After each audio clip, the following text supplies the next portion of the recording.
السلام عليكم ورحمة الله وبركاته. تقدموا بارك الله فيكم أغاصي ومكسيم.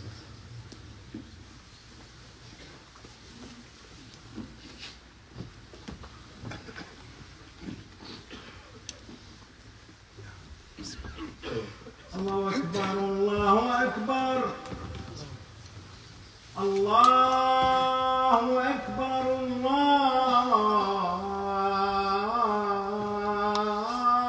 أكبر. أشهد أن لا إله إلا الله. أشهد أن لا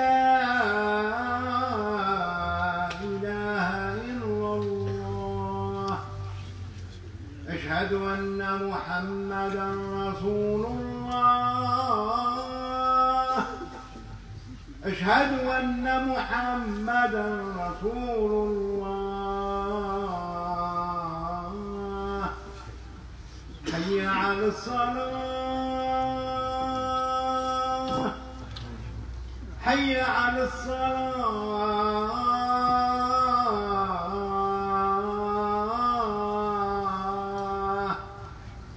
حي على الفلاح حي على الفلاح.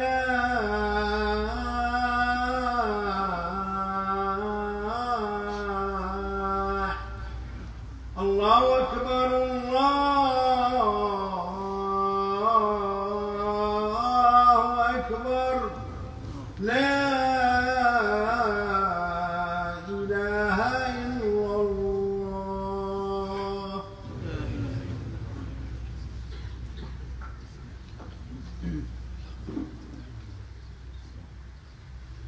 إن الحمد لله نحمده ونستعينه ونستغفره ونعوذ بالله من شرور أنفسنا ومن سيئات أعمالنا. من يهده الله فلا مضل له ومن يضلل فلا هادي له. وأشهد أن لا إله إلا الله وحده لا شريك له، وأشهد أن محمدًا عبده ورسوله صلى الله عليه وعلى آله وصحبه أجمعين. يا أيها الذين آمنوا اتقوا الله حق تقاته ولا تموتن إلا وأنتم مسلمون. يا أيها الناس اتقوا ربكم الذي خلقكم من نفس واحدة وخلق منها زوجها وبث منهما رجالا كثيرا ونساء. واتقوا الله الذي تساءلون به والأرحام إن الله كان عليكم رقيبا. يا أيها الذين آمنوا اتقوا الله وقولوا قولا سديدا يصلح لكم أعمالكم ويغفر لكم ذنوبكم، ومن يطع الله ورسوله فقد فاز فوزا عظيما. أما بعد، فإن أصدق الحديث كتاب الله، وخير الهدى هدى محمد صلى الله عليه وسلم، وشر الأمور محدثاتها، وكل محدثة بدعة، وكل بدعة ضلالة، وكل ضلالة في النار. أيها المسلمون عباد الله، هذه وقفة مع وصية وجيزة وموعظة بليغة مأثورة عن نبينا الكريم محمد صلى الله عليه وسلم، جمعت الخير كله. ففي مسند الإمام أحمد وغيره من حديث أبي أيوب الأنصاري رضي الله عنه أن رجلا جاء إلى النبي صلى الله عليه وسلم فقال: عذني وأوجز، وفي رواية: علمني وأوجز.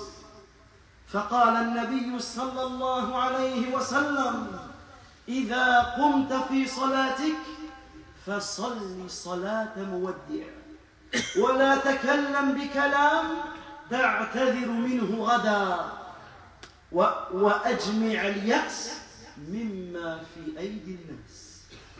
Chers serviteurs d'Allah tabaraka wa ta'ala, encore une fois, celui et ceux qui peuvent s'avancer, essayer de faire un effort. C'est très compliqué toujours d'arrêter le prêche et de le répéter. Faites un maximum d'efforts. Jazakumullahu khairan. Chers serviteurs d'Allah tabaraka wa ta'ala, après vous avoir recommandé par le sermon du besoin l'importance de la crainte d'Allah Azza wa Jal dans nos vies, et que celui ou celle qui ne craint pas Allah tabaraka wa ta'ala vivra la pire des vies, et que toutes les situations dans notre vie doivent être régies par la taqwa, par la crainte d'Allah Azza wa Jal. La crainte d'Allah qui est l'objectif du prêche du vendredi. Si seulement l'imam monte sur le minbar et rappelle à la communauté musulmane l'importance de la taqwa, il a fait ce qu'il devait faire. Et la taqwa, la crainte d'Allah, c'est le fait d'obéir à Allah avec science en espérant sa récompense. Et c'est le fait de s'écarter de la désobéissance avec science en craignant son châtiment. Sachez qu'Allah tabaraka wa ta'ala a doté notre noble prophète Muhammad sallallahu alayhi wa sallam de paroles sublimes, de recommandations générales, des propos, des paroles les plus meilleures et les plus complètes. Et celui qui dans sa vie a un lien fort avec la sunna de notre noble prophète Muhammad sallallahu alayhi wa sallam, celui ou celle d'entre nous qui prend conscience que dans notre vie, on doit avoir un attachement fort à la sunna, à la guidée de notre noble prophète alayhi salatu wa salam, il récoltera le succès ici-bas et dans l'au-delà. Chers serviteurs d'Allah Azza wa Jal, arrêtons-nous aujourd'hui sur une recommandation concise, une exhortation éloquente de notre noble prophète Muhammad sallallahu alayhi wa sallam, qui en réalité elle contient tout le bien. Un jour, un homme est venu voir notre noble prophète Muhammad sallallahu alayhi wa sallam, et il lui a dit: exhorte-moi et sois bref, enseigne-moi et sois bref. Et avant de vous donner la réponse de notre noble prophète alayhi salatu wa salam, imagine un seul instant, avec les difficultés que tu as dans ta vie, avec les joies ou les malheurs que tu as dans ta vie, imagine un seul instant que tu as le prophète sallallahu alayhi wa sallam en face de toi et que tu lui dis: Ya Rasulallah, idni, exhorte-moi. Imagine que tu as le prophète sallallahu alayhi wa sallam en face de toi et tu lui dis: Ya Rasulallah, allimni, enseigne-moi quelque chose. En réalité, il n'y a aucune différence avec la parole que nous allons entendre maintenant. C'est la parole de notre noble prophète alayhi salatu wa salam, qu'il nous la dise en face ou que cette parole nous a été rapportée de ses compagnons. C'est la même chose. Chacun doit prendre cette parole pour son cas précis. Alors le prophète alayhi salatu wa salam, il a regardé cet homme et il lui a donné 3 recommandations. La première, il lui a dit: lorsque tu te lèves pour effectuer la prière, accomplis alors la prière de celui qui fait ses adieux. La deuxième recommandation qu'il lui a donnée: ne tiens pas des propos auprès duquel tu devras t'excuser. Et la troisième: concentre tout ton désespoir dans ce que possèdent les gens. Tout ton désespoir, tu dois le concentrer dans quoi? Dans ce que possèdent les gens. أيها العباد، قد جمع هذا الحديث العظيم 3 وصايا عظيمة وجمعت الخير كله. من فهمها وعمل بها حاز الخير في دنياه وأخراه. Chers serviteurs d'Allah Azza wa Jal, ce hadith immense contient 3 recommandations magnifiques qui en réalité englobent tout le bien. Celui qui les médite, celui qui les comprend, celui qui les met en pratique durant toute sa vie, il récoltera le succès ici-bas et dans l'au-delà. La première recommandation, c'est une exhortation sur la prière. Imaduddin, le pilier central de notre religion, le pilier le plus important après l'attestation de foi. La recommandation quant à la prière, quant au fait de donner une extrême importance dans la prière, quant au fait d'accomplir la prière de la meilleure manière. La deuxième recommandation est une exhortation quant au fait de surveiller et de maîtriser sa langue. Et la troisième des recommandations, c'est une invitation al-qana'a, au fait de te contenter, de te satisfaire de ce qu'Allah Azza wa Jal t'a donné et d'attacher ton cœur à Allah Azza wa Jal seul. Chers serviteurs d'Allah Tabaraka wa Ta'ala, méditons et répétons ce hadith avant de l'étudier et de le comprendre. Lorsque tu te lèves pour effectuer la prière, accomplis la prière de celui qui fait ses adieux. Ne tiens pas des propos pour lesquels tu devras t'excuser demain et concentre tout ton désespoir sur ce que possèdent les gens. Notre objectif dans cette khutbah, c'est de comprendre ce hadith. Et votre objectif et notre objectif à tous, moi le premier, c'est en sortant de cette khutbah, juste à notre mort, c'est d'accomplir et de mettre en pratique les recommandations de notre noble prophète alayhi salatu wassalam. أقول قولي هذا وأستغفر الله لي ولكم ولسائر المؤمنين من كل ذنب إنه ولي ذلك والقادر عليه فاستغفروه يغفر لكم إنه هو الغفور الرحيم.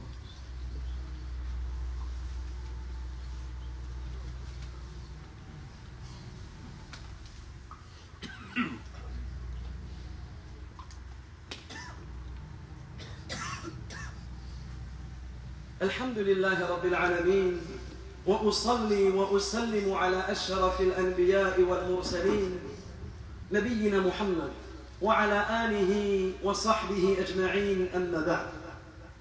أيها المسلمون عباد الله، في الوصية الأولى دعا نبينا عليه الصلاة والسلام من قام في صلاته أن يصلي صلاة مودع، فإذا صلى العبد صلاته مستحضرا أنها صلاته الأخيرة وأنه لن يصلي بغيرها جد واجتهد وأحسن في أدائها.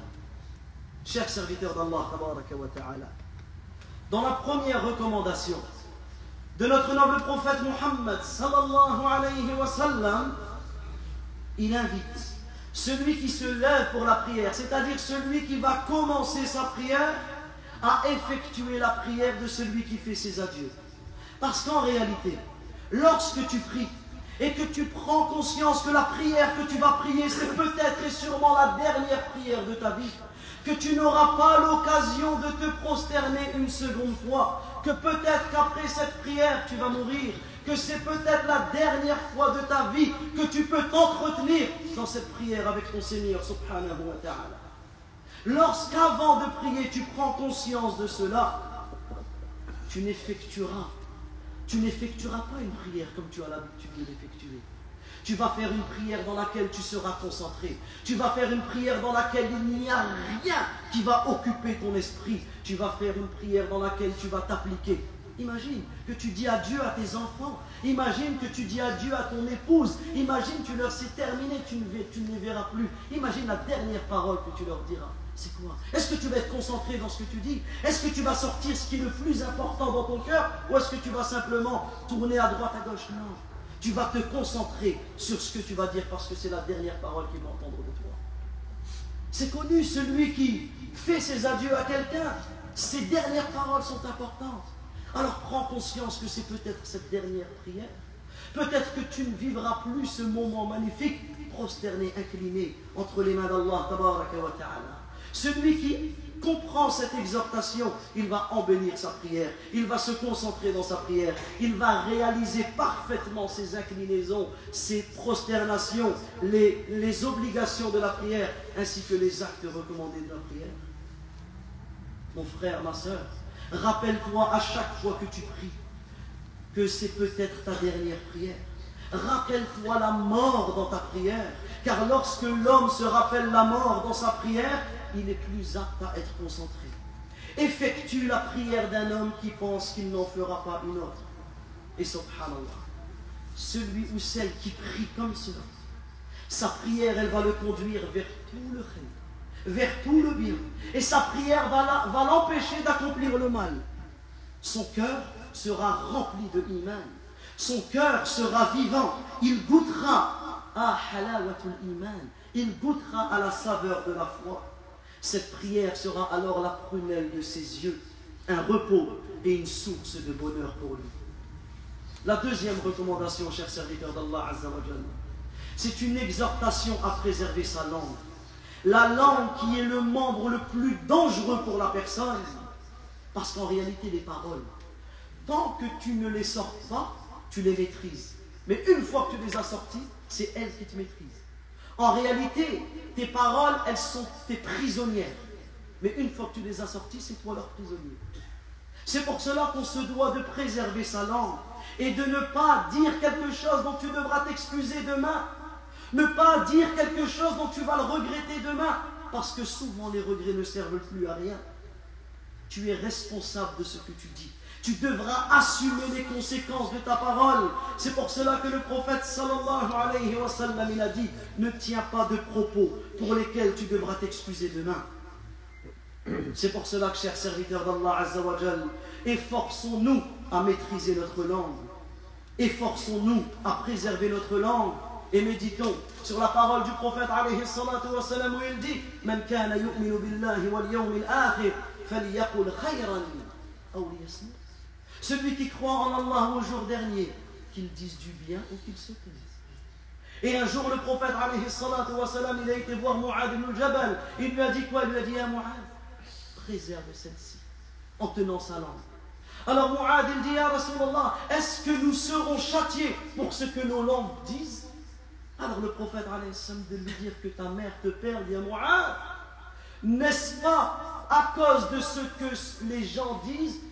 N'est-ce pas ce qui fait culbuter les gens en enfer? C'est-à-dire, il y a des gens en enfer qui seront traînés par leur visage, et la cause, c'est les mauvaises paroles qu'ils ont tenues. C'est pour cela que dans cette noble recommandation, on se doit de préserver sa langue. Et terminons avec la troisième recommandation, qui est une invitation de la part de notre noble prophète alayhi salatu wa salam, al-qana'a, au fait de te satisfaire de ce qu'Allah Azza wa Jal t'a donné. Et de ne pas, comme nous voyons cette génération dans laquelle nous vivons, et nous sommes touchés de plein fouet par les réseaux sociaux ou autres, de regarder ailleurs. Comme ils disent, l'herbe est bien plus verte, j'ai oublié l'expression, mais l'herbe est bien plus verte ailleurs. Et en réalité, on regarde, on va toujours penser que chez les autres c'est meilleur. Non, suffis-toi de ce qu'Allah Azza wa Jal t'a donné. Contente-toi de ce qu'Allah tabaraka wa ta'ala t'a donné. Attache tout ton cœur à Allah Azza wa Jal. Désespère totalement de ce que possèdent les gens. Ton cœur, il doit être totalement désintéressé de ce que les gens possèdent. N'espère rien de leur part. N'espère que de la part d'Allah Azza wa Jal. Et subhanallah, celui qui vivra ainsi, il vivra dignement. Celui qui vivra ainsi, il vivra la tête haute. Mais celui qui attend toujours après les gens, celui qui place son espoir envers eux, celui qui cherche le bonheur à travers le regard des gens, qu'il vivra alors humilié, il vivra alors rabaissé. Mais celui qui attache son cœur à Allah Azza wa Jal, qui lui demande, qui espère en Allah, qui lui fasse confiance. Retenez cette bonne annonce de la part d'Allah Azza wa Jal. Écoutez ce verset sur lequel nous terminerons. Allah Azza wa Jal dit: Alaysa Allahu bikafin abda. Alaysa Allahu bikafin abda. Allah ne suffit pas à ses serviteurs. Pourquoi aller chercher ailleurs alors qu'Allah tabaraka wa ta'ala, wa man yatawakkal ala Allah fahuwa hasbuh. Celui qui place sa confiance en Allah Azza wa Jal, qu'il sache qu'Allah lui suffit. أقول قولي هذا ونسأل الله جل وعلا أن يهدينا جميعا إلى صراطه المستقيم. هذا وصلوا وسلموا على رسولنا الكريم محمد بن عبد الله كما أمركم الله جل وعلا في كتابه: إن الله وملائكته يصلون على النبي يا أيها الذين آمنوا صلوا عليه وسلموا تسليما. وقال صلى الله عليه وسلم: من صلى علي صلاة واحدة صلى الله عليه بها 10. اللهم صل على محمد وعلى آل محمد كما صليت على إبراهيم وعلى آل إبراهيم إنك حميد مجيد. اللهم بارك على محمد وعلى آل محمد كما باركت على إبراهيم وعلى آل إبراهيم إنك حميد مجيد. اللهم إنا نسألك بأسمائك الحسنى وصفاتك العليا أن تهدينا جميعا إلى صراطك المستقيم. اللهم اهدنا واهد بنا، اللهم اهدنا واهد بنا، اللهم اهدي شباب المسلمين، اللهم اهدي بنات المسلمين، اللهم اهدنا واهد بنا، اللهم زينا بزينة الإيمان واجعلنا هداة مهتدين. اللهم زينا بزينة الإيمان، اللهم زينا بزينة الإيمان. ربنا آتنا في الدنيا حسنة وفي الآخرة حسنة وقنا عذاب النار. اللهم احفظ المسلمين في كل مكان، اللهم اشف مرضى المسلمين وارحم موتى المسلمين. اللهم اغفر للمسلمين والمسلمات والمؤمنين والمؤمنات الأحياء منهم والأموات. وآخر دعوانا أن الحمد لله رب العالمين، وصلى الله وسلم على نبينا محمد وعلى آله وصحبه أجمعين.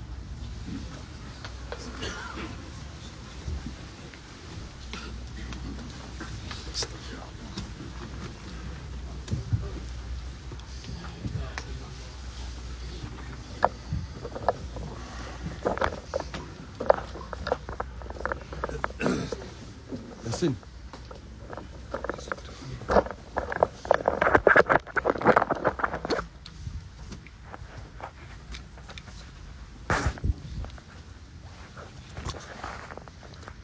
الله أكبر والله أكبر.